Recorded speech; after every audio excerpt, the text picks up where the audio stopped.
I'm very excited about the papers we have on offer today, in particular our third keynote today from Lori Breslow. And we're very, very appreciative that Lori has come from the USA to be with us and give this presentation today. Lori is the founding director of the Teaching and Learning Laboratory at the Massachusetts Institute of Technology, an internationally recognized expert in teaching and learning in higher education, specifically in the development and diffusion of pedagogical and curricular innovation and their assessment and evaluation, particularly in science and engineering. She's been involved in a number of national and international initiatives to improve STEM teaching and learning, including as co-director of the Teaching for Learning Network, a collaboration between MIT and Cambridge. She has spoken widely on university-level teaching and learning at institutions and at the OECD, among others. Lori has helped to extend MIT's global reach, consulting on MIT's partnerships to create new universities, for example, in Abu Dhabi and Singapore and Russia. She's also a senior lecturer at the MIT School Sloan of Management, where she teaches in academic and professional communication. Her research interests are in interdisciplinary education and the diffusion of educational innovation. So Lori has a huge breadth and wealth of experience and knowledge to talk to us today. And her session is called How Massive Open Online Courses, as we all know as MOOCs, have been and could enhance the student experience, a view from the US. So I'd like you to welcome Lori Breslow. How many of you knew the term, the acronym MOOC? I think that's 100%. Anybody want to admit that they didn't? Oh, okay, very good. I'm glad. I'll talk specifically to you gentlemen back there. The reason I ask is because about 6 months ago, I was giving a presentation for what is the equivalent of our QAA. It's called NEASC. It's our regional accrediting agency, and it was on what at that time was a relatively new initiative at MIT to launch edX. And I asked the same question, how many of you know the acronym MOOC? And I would say about a third of the audience raised their hands. That just gives you, I think, a sense of how fast this innovation has come into higher education. I started to know about MOOCs about 18 months ago. I was in a small meeting that the then provost and now president of MIT had to announce that they were going to start at that time what was MITx. And everybody looked at him and kind of went, huh? You're going to do what? And actually, many of us still in the faculty look at him and sort of go, huh, you're doing what? But the spread, the dissemination of MOOCs has just absolutely amazed me and many of us. I think that the jury is still out on whether or not we're going to, in maybe 2 or 3 years, look back and think, what have they done? What were they thinking? But I do think that it's been interesting as we've done this research on MIT's first MOOC, which was called Circuits and Electronics. Everything at MIT is numbers. So if you ever come to MIT, you have to learn the departments are all numbered, the buildings are all numbered, the people are all numbered. No, I'm only kidding about that. But the course is affectionately known as 6002X. Nobody calls it Circuits and Electronics, which is what it is about. So as we began to do this research on the data coming off of 6002X, I was absolutely amazed at what we were finding out. Now, as Andrea was kind enough to say, I was the founding director, I am the founding director, I still am, of the Teaching and Learning Lab at MIT. Many, many universities I know in the UK have teaching and learning centers. But I have never been, I think, as involved with a central effort at MIT as I have been. So let me tell you, as I have been with the MOOCs, so let me tell you just a little bit about myself. I come from Long Island, which is a suburb of New York City. Now, do they have nerds in Scotland? Yeah. Okay, just wanted to make sure that you knew the word. I figured you had them. I just wasn't quite sure if that's what you called them. So I was this little short, as I still am now, girl from Long Island. I was a nerd. I wore glasses, and I looked something like that. And if you are especially a girl nerd, and if you Google girl nerd, that's the picture you get. I was a girl nerd. I always got chosen last for the softball teams. I was always the one sitting in the corner, and they, okay, Lori, we'll take you on our team. Now, in the past year or so, since MIT started MOOCs, I've come to look like that. I am the prom queen. I have never been quite as popular at MIT as I am now. And again, I think that talks about a shift, as I understand the keynote speakers spoke about yesterday. I think this does show a shift in how important teaching and learning has become in the university. So I want to talk a little bit about edX just to give you a context setting and then launch into the study that we did on 6002X. If you are interested, actually, you can go to the MIT homepage today, and our story is featured, our research rather, is featured in a story in the Spotlight. As I said, edX began officially in May 2012. It came out of what at that point was called MITx, when Harvard collaborated with MIT. This, by the way, is amazing in and of itself, that Harvard and MIT are collaborating on something, and particularly something around education. So when Harvard joined, they changed the name from MITx to edX. There are now 27 institutions that are part of the edX consortium. They are international institutions. There are 60 courses on edX, and there are, by count, about 1 million people who have enrolled. You may know Coursera. That came out of Stanford University. If there is one thing that gets MIT going, it's competition with Stanford. So I never show the Coursera numbers because they're better than those. So the number of institutions, the number of courses, and they maintain they're up to about 4 million, I think, 3.5 million enrollees. But we're getting there. 192 countries. Actually, we counted 194 on the study that we did of 6002X. And I looked up the number of countries that are in the United Nations officially, and there are 192.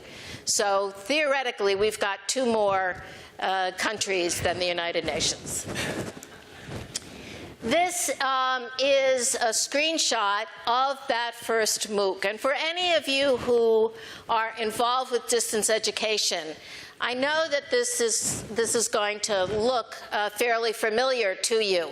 And in fact, I do get a little annoyed, to tell you the truth, at MIT. Well, actually, I get a little annoyed about a lot of things at MIT, but that they are touting themselves, or we are touting ourselves as the first people really to do distance education, because in fact distance education, as you know, certainly from the Open University, has been 3 decades old.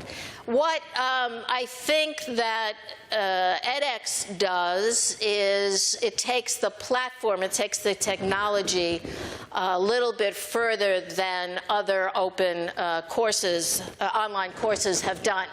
So you see this screenshot. There are these Khan Academy-like videos. Khan Academy, the last time I spoke in Europe, Khan Academy had not really penetrated. So I see some no's, those of you whose heads I can see. Okay, so Khan Academy, Sal Khan is a graduate of MIT. He has these little 10 or 15-minute videos that he narrates, and most of what appears on the screen is from a tablet. He writes on a tablet and then he narrates. And he's got about 3,000 of these little 10-minute videos up now. The story was that his niece, and she was in Louisiana and he was in Texas, needed some help with algebra. And so he began to tutor her by writing on the tablet and then narrating, and they began to spread, and now the Khan Academy is well known in the US. So there are these 10 or 15-minute videos, and then embedded in the videos are these questions that students can answer. The questions that they are embedded in the videos, they don't necessarily need to answer in order to get a grade. But as many of you know, best practice in teaching and learning says that students should be engaged in the material. And so this is an opportunity for students to actually engage with whatever the lecturer has explained through these little Khan-like Academy videos. And I will show you one of these questions in just a second. There are tutorials, which in the US on campus would be called recitations. There are opportunities for the students to actually watch problem solving. There was a discussion forum on a wiki. There was a discussion forum and a wiki. The wiki was not used very much. The discussion forum was used quite a bit, and I'll talk about that in a minute. And then students got their grades as they would on campus by doing problem sets, a midterm, and a final. So that's what the screen looked like. Let's see if this works. So this is how you would answer one of those embedded questions. This comes from a chemistry course, actually. And you see, they say check. You didn't get the right answer, got an X, the red X. Now, it's interesting, the green check became very important when we saw the posts on the discussion forum. People would say, how long did it take you to get that green check on problem number 3? It became a real community building symbol. And if you got a green check on the first time that you tried the problem, you were really right up there in terms of your knowledge of circuits and electronics. So we were asked by the National Science Foundation, that is MIT, was asked to do a study on the data coming off of 6002X. And this is the data that we had to work with. So not only are there innovations, I think, around the pedagogy, but there are innovations around the research that we can do as well. Every time one person clicked on the website, that was captured by the server. And there were close to 155,000 students who registered for edX. Now, it turned out, as many of you probably know, if you're following the MOOC story, the retention rates go down very quickly. And in fact, only 7,000 people completed the course.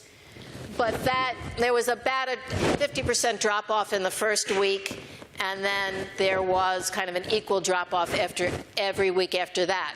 But every time anyone who participated clicked on the website, the server caught that click. So we were working with 230 million interactions. On the discussion forum, there were over 12,000 threads. These are not individual posts, but these are back and forth questions and answers.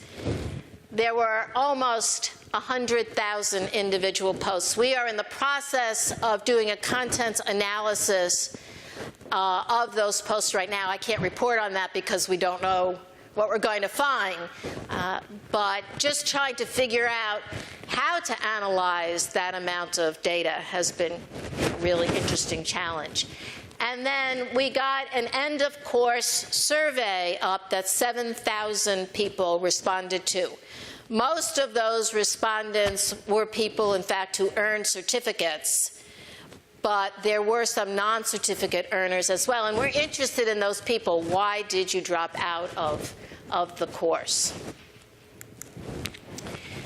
We sought to answer the questions, who are the students in 6002X? Out of the 155,000 people, what can we say about those? About the 7,000 students who finished, what can we say about those students? We wanted to look at the interactions between those students' background because, again, those of you who are educational researchers know that the background, the characteristics that students bring to the learning environment, the learning situation, is extremely important. We wanted to see what we could tell about those students' background and whether they achieved in the course. Now, in order to get a certificate, you needed to get 60 out of 100 points. So we defined the students who quote-unquote achieved as those who earned that certificate. But we've also broken down the data to see if you took more than 2 or 3 times to answer a problem, and we define achievement, we take some sort of points off your total score because it took you more times to answer a problem. Does that correlate at all with whether you stayed in the course and whether you got a certificate? And then we looked at the use of resources and achievement, and we looked at the use of resources and persistence. So let me tell you what we found out so far. This is, as they used to say, hot off the press. Those are just the definitions, as I just said. That, by the way, is an iconic picture at edX. Every time they want to talk about how great edX is, they bring out those pictures. Those are students in Mongolia.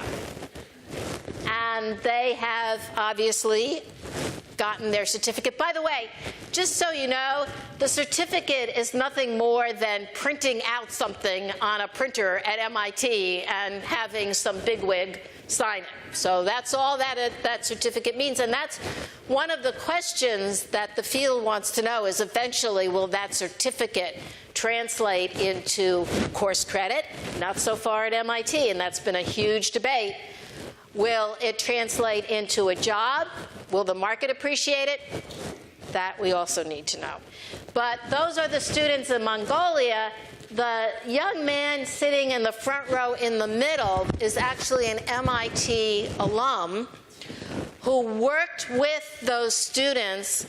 I've forgotten what the capital of Mongolia is. I used to know, but he worked with those students using the 6002X website, and you can see those students achieved a certificate, and that is going to be, as I'll talk about in a second, an important distinction, that somebody who works with somebody else offline is more likely to get a certificate, as we would know, again, from the research in teaching and learning on residential campuses. That's the funnel where we started with 154,000 and ends up with a little over 7,000, and where they dropped out along the way. And we haven't dissected that information well enough to understand why. Now, we know that certain people are going to drop out just because they're kind of interested in what is MIT doing, and they just said, gee, I'm curious about if you take a course in circuits and electronics from MIT, how hard it is. So we know a certain number of students who sign up are going to drop out.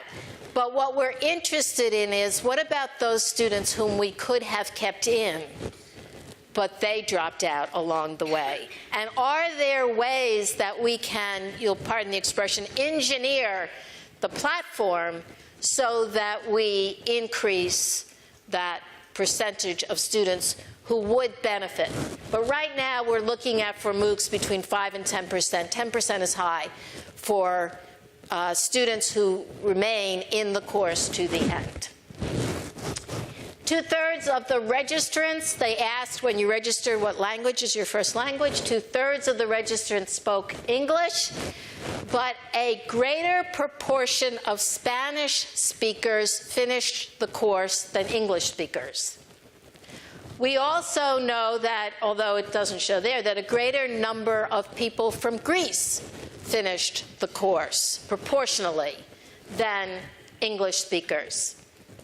We find that interesting. Is there something about the economies of Spain and Greece now that might keep people in front of a website doing a course in circuits and electronics? We don't know. And this gentleman out here is shaking his head no, so forget that hypothesis. All right. It was just a hypothesis, okay? All right. Most of the respondents, and I was telling Andrea and Thelma this morning, I looked at Edinburgh has done MOOCs on that other platform, Coursera, and they had put out a report, and their demographics look a lot like ours. The report was on 6 courses, but still, it looks as if most of the people are in their 20s and 30s. Not surprisingly, for circuits and electronics, I hate to be stereotypical, but not surprising, 88% of the people who responded to the end-of-course survey were male. If you look at the Edinburgh statistics, that's true for their AI course, but their course in equine nutrition, I believe, had a higher number of females. So we're seeing similar patterns as we see on campus in terms of disciplines. We asked students what their primary reason for enrolling in the MOOC was. Now again, this is the 7,000. You'll see that there's a matrix sample number. edX would not let us put all of the survey. Don't anybody quote me here because I'm telling family secrets. But they wouldn't let us put all of the survey up on the end of the course. They were afraid that people would get survey fatigue and it would reflect negatively on edX. So they matrix sampled, that is, they only gave certain people certain questions, which drove us crazy as educational researchers. And I think this is an interesting challenge for those of us in educational researchers to get the people who are doing the platform and putting up the courses to work with us. So there's 1,100 people, and of those, about half said that they were taking the course for the knowledge and skills they would gain. But is that because it's a course in circuits and electronics?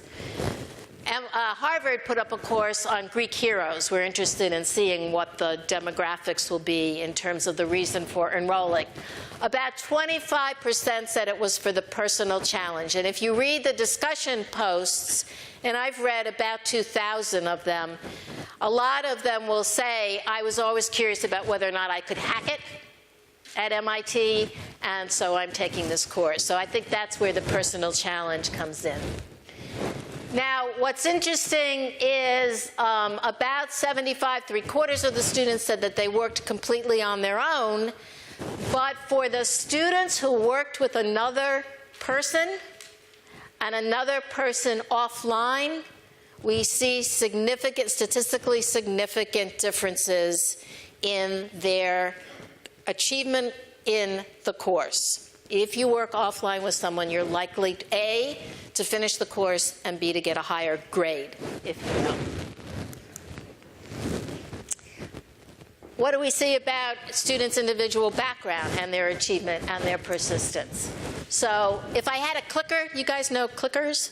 I would have you click right now, but that was more technology than I could deal with. So as I said, if they worked offline, that was positively predictive of their achievement. If they had a higher level of calculus, again, this is kind of duh, it's common sense, there was positive correlation with their achievement. If they had different levels of schooling, and we had everybody from high school students to retired engineers, we had a good portion of students who had masters, we had some students had PhDs, but it was marginal. That is, the high school students did as well as the PhDs. Why? We're not sure. But then if you look at things that you might expect would be positively correlated with achievement, absolutely none. So, not reason for enrolling, which surprised me. No age correlation, which doesn't surprise me so much. No gender correlation. But parental home background, the research would tell us that students who came from higher socioeconomic backgrounds might do better. So far, we have not seen that. We're digging into that a little bit more, but so far we couldn't see correlation. If we looked at, and this is the last segment of the talk, if we look at students using various resources, that is, how many hours they spent, minutes or hours they spent looking at the video, how much time they spent on the homework problems, how many posts they had on the discussion forum. If we look at that and we look at correlations between achievement and persistence, this is a real mystery. I cannot figure out these findings yet. So, for example, for all students, because we segmented the study into looking at certificate earners and then for all students, if we look at all students, at that population, the time spent with homework is consistently positive. Now, that we would expect. Time on task, better achievement. We know that from research. I had to tell Anat Argawal, who is the CEO of edX, who put the first course up and who wrote the textbook in the field, that in fact, when we look at the amount of time people spent reading the textbook and whether or not they achieved more in the course, there is a negative correlation. Anybody, a textbook publisher out there? I'm really sorry about that. This is just to show you that we can do fancy graphs. This is the correlation between total points in the course and time spent on homework. Now, if you look at, and that yellow line is whether or not you got a certificate. If you look at the kind of density of the dots, each of those is a student, each dot.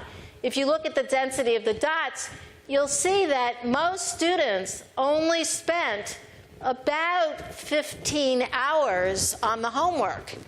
I showed this to some MIT faculty last week, and they were aghast because this course is supposed to be as rigorous as an MIT course. And I can tell you, this is 15 to 20 hours in the total course. And for many MIT students, they will report doing that amount of homework in 1 week for an MIT course. So again, we're not quite sure what this means. Now, if we look at certificate earners versus all students, and we say the question is, if you earned a certificate, what did you spend the most time doing? As opposed to if you didn't, what did you spend the most time doing? And here, the correlations are exactly reversed for many of the resources. So, if you look for an hour spent in the lab, and you got points for doing the lab, it's positively correlated for all students. In other words, all students, whether you got the certificate or not, if you spent more time working in the lab, on the labs, you had a higher number of points. But if you look at the certificate earners,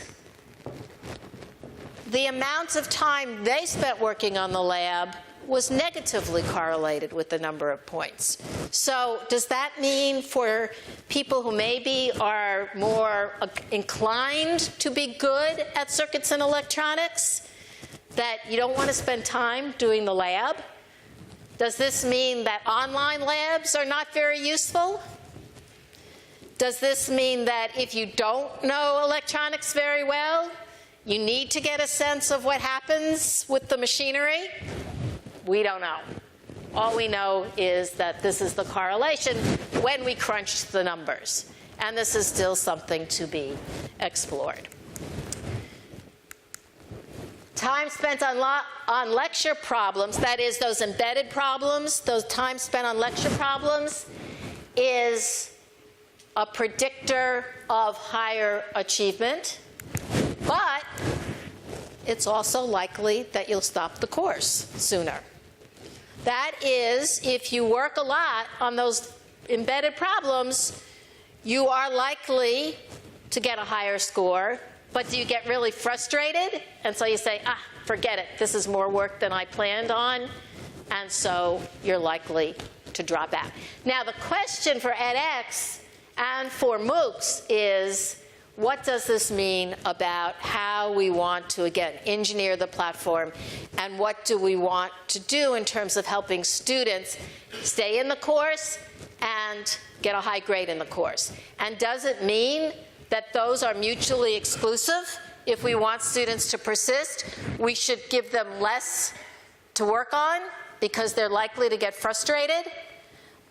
But if we want them to get a high grade, do we want to keep up with that amount of work and say, those who drop out, so be it? So what did we learn? Working with the data was a challenge. Organizing the data, and we had the data somewhat organized for us, but it was a mess, evidently. Organizing the data was hard. Operationalizing the variables. How do we want to define achievement? Because if you define it in different ways, you'll get different results. And we're trying to define it in a lot of different ways. I am providing you with the first set of results based upon a particular definition of achievement and persistence. And deciding what we want to look at. Do we want to go through the contents analysis of the discussion forum? I think there's a lot of possibilities for figuring out how to help students learn on MOOCs by looking at the discussion forums. I think the possibilities for collaborative learning are amazing. And so we've decided to put in the time to analyze the discussion forum. But trust me, it takes a lot of time to do that. As I said, there are tantalizing findings, and as someone who's research, teaching, and learning on campus, what I'm particularly interested in is that some of the findings that we have come up with for 6002X are exactly what the field tells us about how students learn in a classroom. The fact that prior knowledge is important. Here, the level of math. Same thing as the field knows about the classroom. Working offline with someone else. Peer learning, extremely important. Time spent on homework, time on task. Now, we can't generalize from this one study of 6002X, and that's why I say the findings are tantalizing, because for those of you who are educational researchers out there, I would say, let's figure this out and see if, in fact, we get similar findings when we look at other MOOCs, because this is a way, again, that we can develop them so that we are, in fact, having them reach their promise. I think big data, I am a qualitative researcher. My poor postdoc who has done, Dr. Jen DeBoer, I just wanted to acknowledge her. She has done all of the analysis using very sophisticated econometrics. And this poor young woman, not only did she have to do the research, but she had to explain to her boss what the heck she was doing. So once you get beyond mean, median, and mode in statistics, I'm lost. And so she's doing she is doing proportional modeling, and I have no idea what that is. But I think that big data can deliver on its promise. There's been a lot of rhetoric, and I think that, in fact, it can provide us with some insights into learning. So what did I learn? I've become a believer. I think we've got real possibilities here in terms of both educational possibilities as well as research possibilities. And as I started out saying, I'm from New York. New Yorkers are known to be cynics, but I've become a believer. Thank you very much. Okay, well, that was a very stimulating presentation, and we've got time for questions. Could we maybe have the lights changed in the room so we can see the audience for the question session? I should have brought my sunglasses, although I don't need them if I'm going to go out and sightsee, that's for sure. Okay, so let's see. Who has questions for Lori then? There were some hands over there. And there are microphones, so I need you. Okay, so there's hands over here. Yep. Thank you. Hello, Lori. Can you hear me? Yes. Ido Oberski, Queen Margaret University. Can you shed a bit of light on the strength of the correlations that you were talking about? The correlations that I have presented were statistically significant at the 0.05 level. Is that what you're asking? Yeah, large numbers would be significant. How large are the correlations? There could be a correlation of 0.1 and right. It could be significant. It's completely insignificant in terms of correlation. Now we have to get Jen here. I don't know that right off the top of my head, but I know that it exists somewhere. Okay, thank you. Okay. Important. Can somebody ask a question that I can answer? There's a question here. Hi there, I'm Diane Grace and I'm from South Africa. A big comment and a little comment. The little comment about the labs and the reverse correlation. Yes. It would be interesting to look at the form of the assessment and whether that actually requires any understanding of the lab work. The bigger question has to do with the very sharp decrease in enrollment as you go along. And I think it may be, well, I would be interested to see whether some of it may have to do with perhaps misperceptions about what the course is about. Sure. And I wonder if it might be worth considering putting in like a little taste before people launch into the course proper, so that if it really is a mismatch between their perceptions and the content, they won't mess up your statistics or be in there for too long. That's right. So there's a publication in the States called EDUCAUSE Review. EDUCAUSE is an organization of people, primarily IT people. And Daphne Kohler and Andrew Ning, who are the founders of Coursera, just released an article where they try to make the point that it's unfair to criticize the MOOCs for these large drops in participation, that many people start the course, enroll the course with no intention actually of finishing at all. We have managed to get edX to put pre-course surveys up. And we're saying to students, what is your expectation going in? So that we can begin to get some better data about what they do anticipate the course would be. I think that that's one way to get at this. I think the idea of doing a little pre-course taste, as you said, is another way. A third way is to not worry so much, as Kohler and Ing say, about the drop, but also are there ways, as I said, for the students who we really want to be able to succeed, or who really want themselves to succeed, are there ways that we can engineer the platform, the experience better for them? So this is an open question. Okay. Let's take one more from that side, and then we'll maybe come across to this one. Mary Tatner, University of Glasgow. How do you decide what's a suitable course to offer in this way? You mean how do you decide in a rational world, or how do you decide at MIT? Those are two different questions. At MIT, it's been who will play. So the courses that have gone up, I don't know if Harvard has a more rational way to decide, but at MIT it's been who will do it. There are tremendous IP issues. There are tremendous issues about compensation.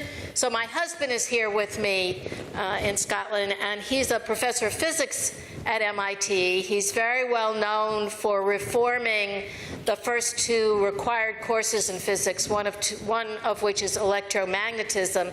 He has put, another number, 802X up on edX for no money. And I said to him, really? You're going to do that? And they're not going to compensate you at all? But he's such a nice man. He comes from Texas, not New York. And he's such a nice man, and he said, I really believe in the mission, and so yes, I'm going to do it. But right now, it's been the faculty who have been willing to put courses up, and that's been the criteria. I don't think that's going to work very far in the future. Okay. Other questions? There's one down here. Amy? Amy, don't ask me a really hard question, okay? Amy Choi, University of Hong Kong. I'd like to ask 2 questions, if I may. The first one is the authentication of the identity of the course takers. That if you cannot authenticate their background and everything, it actually skews the data. Sure. Yeah. So how do you deal with that? The second question has to do with certification. Mm-hmm. That it's also related to authentication. If you don't do that, right, then the credibility of the certification is undermined. Absolutely. So I wonder if you could address those. So edX, and I just want to make it clear, I am not part of edX, so I am just telling you whatever I know, sort of reading the things that come out of edX and talking to a few people. I don't want to be the official spokesman by any means for edX. But edX has an agreement with Pearson, which is a huge online and textbook provider in the U.S. They have sites throughout the world where students go to take the tests, the final exams. And so you can go to a Pearson center, although evidently that has not been a very popular option, at least yet. But you can go to be authenticated at a Pearson test center. The data being skewed, totally right. I mean, we're dealing with what we can do right now. I can't tell you how much time and energy we spent convincing edX that we should put an end-of-course survey up. I mean, this was a huge interaction between, again, the educational researchers, and I understand it. They're under tremendous pressure to get courses up. Doing the research is not necessarily their first priority. Developing the platform and making sure that there aren't glitches when you have 155,000 people taking the same course is a priority. So that's why I call these results tantalizing, but I would not say that they're by any means generalizable. Okay. Others? There's one over here.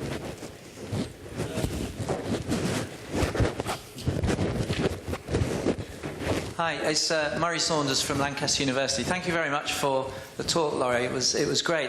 Thank you. There's just one question, and that's the possibilities of connecting the levels of participation in discussion fora and achievement. Yes. If it's just receiving a certificate at the end. Right. Because one of the assumptions we all make is that the higher the levels of participation in discussion, being able to exchange and test each other's ideas, etc. Not even collaborative learning, but just doing that is a positive factor in achievement. And you've got a fantastic opportunity to see whether there is, in this particular case, a connection between those two things. I wondered if you'd done any work on that. We're beginning to. We know that 90% of the quote-unquote participation in the discussion forum with people just reading the posts. 3% of the certificate earners answered questions, asked questions, or posted a comment. approximately for each of those three categories. What we haven't done yet, but we will, is correlations between those 3% and the other 97% to see if the 3% number of credit, a number of points were higher, and that we haven't done yet. We're also doing a social network analysis. So we know that there were a small number of students who became nodes. You know, people knew that when Amy answered a question, that answer was very reliable, and you see the number of people who are looking at Amy's response to be higher than if Lori responded. So there's lots of interesting data in the social network analysis as well that we just haven't. Invite me back next year and I'll know all of this for you. Okay, so we have time for maybe another couple of questions. There's one here. There's one all the way in the back. Okay, so we'll take the one at the back after that one. Thank you. Rob Daly from Heriot-Watt University. Lori, sorry, it's me, the head shaker. Oh, I thought they were going to the back first. Sorry. Okay, sorry, that's why. That's okay. It strikes me that these MOOCs might be very attractive to traditional students to supplement their normal learning. Yes. And have you collected that data? Yes. And if so, are they a significant number of dropouts? Right. So we found that there were about 200 students with MIT IDs who had logged on to 6002X. A very smaller number, I think it's also about 10%, actually completed the course, but that percent may be wrong. What we suspect is that the students who are actually registered for 6002, the on-campus version, were using the course as a supplement. But because you cannot get credit at MIT for taking a MOOC, even an MIT MOOC, we don't expect that many of those students actually went through the whole course to try to get a certificate. You have a follow-up question? Yeah. What I had in mind was more people, students in Edinburgh, students in Sydney, students in Beijing, might be using that as a means of support their learning and then doing the accredited element through another institution. Right. And I was wondering if you'd actually asked that question of those who had registered. No, actually we did not. That's a good point, but we didn't. Okay, so there was a question at the back, and we'll take that as the last question. I'm aware that many other hands went up during this session, so obviously if you want to grab Lori after the keynote, she's here. So hello. Feel free. Yes, go ahead. Mike Williamson from Sparks. One of the essential components of education on campus typically is what we call student engagement. I don't know if it's called the same thing in the States. And by that I mean the ability for students to be able to comment on their course and on the quality of their education and thereby improve the quality of their education. You've already said that there's not an end-of-course survey, but are there any other mechanisms by which participants in this course might be able to do that? Well, actually, we have convinced edX of the importance of doing end-of-course surveys. So those are up now on a good portion of the 60 courses that I mentioned. We did see in the discussion forum comments, particularly as the course was closing. There was an Anat Agarwal fan club, and there were lots of comments about thank you to Professor Agarwal, thank you to the staff. They put in tremendous amount of work on this. We have done a very quick back of the envelope calculation, and we figure it's about 4-to-1 time that you spend, a faculty member will spend creating and then monitoring the MOOC as opposed to his or her on-campus involvement. So it's not insignificant if you make this commitment. But we did see, now this is anecdotal obviously, but we did see some response of the students commenting on their experience.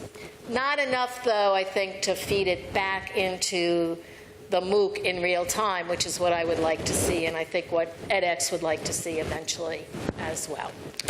So I am here. I'm happy to talk with you. Again, thank you so much for spending the time listening to me. Let's thank Lori one more time.